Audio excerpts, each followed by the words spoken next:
PM Shri പദ്ധതിയിൽ ഒളിച്ചു കളിച്ചു വിദ്യാഭ്യാസ വകുപ്പ്. വിവരാവകാശ നിയമപ്രകാരമുള്ള ചോദ്യങ്ങൾക്ക് കൃത്യമായ മറുപടിയില്ല. PM ശ്രീ പദ്ധതിയിൽ ഒപ്പിട്ടത് എവിടെ വെച്ച്, എത്ര തുക കേന്ദ്രം തടഞ്ഞുവെച്ചു, ഈ ചോദ്യങ്ങൾക്കൊന്നും മറുപടി നൽകിയിട്ടില്ല. പദ്ധതിയിൽ ഒപ്പിട്ട ശേഷവും ഈ വിഷയം മന്ത്രിസഭയുടെ പരിഗണനയിൽ എന്ന മറുപടി കൂടിയാണ് നൽകുന്നത്. PM ശ്രീ പദ്ധതിയുമായി ബന്ധപ്പെട്ട് 22 ചോദ്യങ്ങളും ഉപചോദ്യങ്ങളും അതിൻ്റെ ആനുപാതികമായ ആധാരമായ കുറച്ച് രേഖകളും ചോദിച്ചിട്ടുണ്ടായിരുന്നു. ഈ PM ശ്രീ പദ്ധതിയിൽ ഒപ്പിടാത്തതുകൊണ്ട് കേന്ദ്ര സർക്കാർ വിദ്യാഭ്യാസ വകുപ്പിനുള്ള എത്ര കോടി രൂപ തടഞ്ഞു വെച്ചിട്ടുണ്ട്. സെക്രട്ടറി ഒപ്പിട്ടിരിക്കുന്ന അഡീഷണൽ സെക്രട്ടറി വാസുകി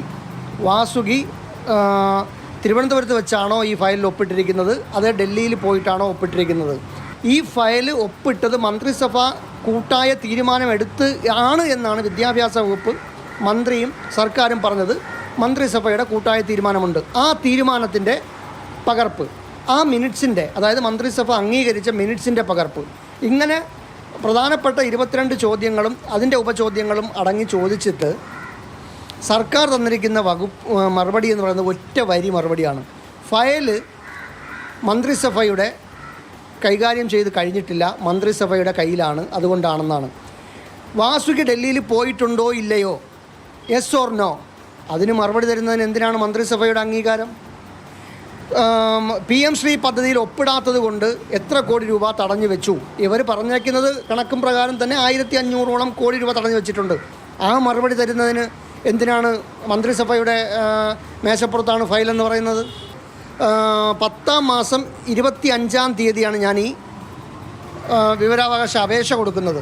പക്ഷേ സർക്കാർ അസാധാരണമായ ഒരു നടപടിയിലൂടെ ഒരാഴ്ച കഴിഞ്ഞപ്പോൾ മറുപടി തന്നു. സാധാരണ 31-ൻ്റെ അന്നും 30-ൻ്റെ അന്നും 29-ൻ്റെ അന്നുമാണ് അവർ മറുപടി തയ്യാറാക്കുന്നത്. ഇതിലൊരു അസാധാരണമായ ഒരു സ്പീഡുണ്ടായി. അമൽ തെരമ്പറമ്പിൽ വിവരങ്ങളുമായിട്ടുണ്ട്. വിവരാവകാശ പ്രവർത്തനായ പൈച്ചർ നവാസ് നൽകിയ ഇതിൻ്റെ മറുപടിയെക്കുറിച്ചാണ് അദ്ദേഹം ഇപ്പോൾ സംസാരിച്ചത്. അമൽ, സർക്കാരിനെ സംബന്ധിച്ച് ഇത് നടപ്പാക്കണം. അതേസമയം CPIയുടെ കടുത്ത എതിർപ്പ്, അവരെ അംഗീകരിച്ചു എന്ന ഒരു തോന്നലുണ്ടാക്കുകയും വേണം. കേന്ദ്രത്തോട് ഞങ്ങൾക്കിത് നടപ്പാക്കണം, ഞങ്ങൾക്കിതിൻ്റെ കാശ് വേണമെന്ന് പറയുകയും വേണം. ആകപ്പാട് ഒരു അവിടെയുമില്ല ഇവിടെയുമില്ലാത്ത അവസ്ഥയിലാണ് സർക്കാർ നിൽക്കുന്നതെന്ന് വ്യക്തമാണ്. പക്ഷേ ഒരു വിവരാവകാശ നിയമം ഉണ്ടാക്കിയിരിക്കുന്നതിൻ്റെ കാര്യങ്ങളൊക്കെ സുതാര്യത ഉറപ്പുവരുത്താനാണ് ജനങ്ങൾക്ക് അറിയാനുള്ള അവകാശമുണ്ട്. അതിന് ഇങ്ങനെയാണോ മറുപടി നൽകേണ്ടത്? അപ്പോൾ സർക്കാരിൻ്റെ ഇതിലൊരു കൃത്യതയില്ലായ്മ ഈ മറുപടികളിൽ കൂടി പ്രതിഫലിക്കുന്നു.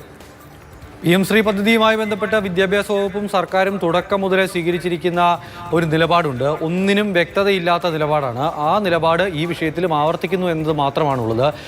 ഈ കാര്യവുമായി ബന്ധപ്പെട്ട് CPI മന്ത്രിമാർ പറയുന്നത് എന്താണോ അതുതന്നെയാണ് ഈ വിവരാവകാശ പ്രവർത്തകനായ പൈച്ചർ നവാസും പറയുന്നത്. CPI മന്ത്രിമാരെ പോലും കൃത്യമായ കാര്യങ്ങൾ ബോധ്യപ്പെടുത്തിയിരുന്നില്ല. അപ്പോൾ പിന്നെ ഒരു വിവരാവകാശ രേഖയ്ക്ക് അല്ലെങ്കിൽ വിവരാവകാശവുമായി നിയമപ്രകാരം ചോദിക്കുന്ന ചോദ്യത്തിന് കൃത്യമായി മറുപടി നൽകുമെന്ന് പ്രതീക്ഷിക്കുക വേണ്ട. ഇതിപ്പോൾ പക്ഷേ തെറ്റായ വിവരം നൽകി എന്നുള്ളതാണ് ഏറ്റവും പ്രധാനപ്പെട്ട കാര്യം. പൈച്ചർ നവാസ് ചോദിച്ചിരിക്കുന്ന 22 ചോദ്യങ്ങളും അതിൻ്റെ ഉപചോദ്യങ്ങളുമുണ്ട്.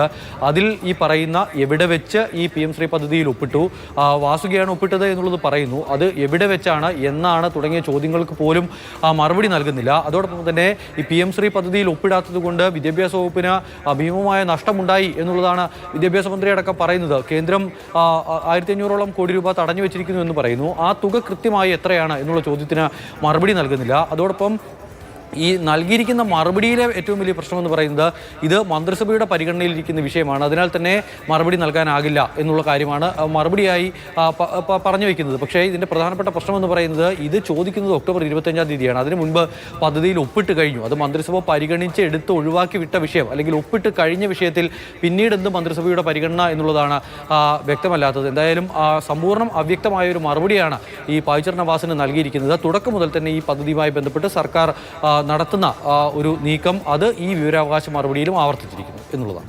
ശരി. അമൽ തെരമ്പറമ്പിലാണ് വിവരങ്ങൾ നൽകിയത്.